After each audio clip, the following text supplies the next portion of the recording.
আজকে আসছি হচ্ছে নারায়ণগঞ্জের বন্দরের লক্ষণখোলাতে মাছ ধরতে। আমি যদি আপনাদেরকে জায়গাটা দেখাই, এই যে দেখেন চারিদিকে পানি, মাঝখানে একটা ছোট্ট দ্বীপের মতো অংশ। এই যে সাঁকোটা, এই সাঁকোটা দিয়ে ওদিক থেকে পারে আসা হয়।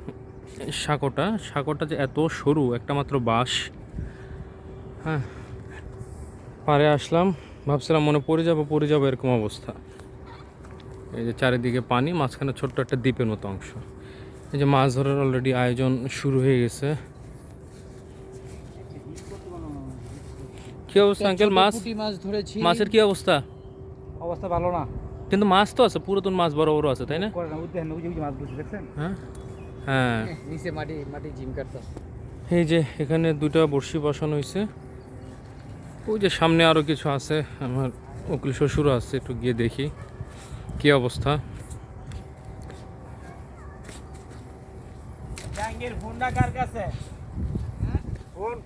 এই যে বিশিষ্ট ডাক্তার, মানে ডক্টর বলছে, উনি মাছ ধরার উপর পিএইচডি করছে, তো যদিও মাছ টাছ পাচ্ছে না। কি অবস্থা আঙ্কেল? মাছ খাচ্ছে না তো। মাছ খায় না কেন? মাছের সকালবেলা কি নাস্তা টাস্তা বেশি করে ফেলছেন? নাস্তা তো দিয়েছি, ও তো খেয়েছে, এখন খাচ্ছে না। বড়শি তো 3টা বসাইলেন, কি অবস্থা? মাছ উঠছে?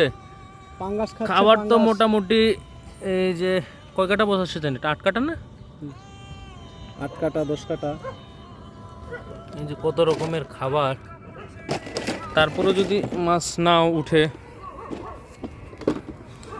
আমার শ্বশুর আপনারা দেখাইতাম, বাট শ্বশুর তো গরমে পাগল হওয়ার অবস্থা হয়েছে, জন্য দেখাচ্ছি না।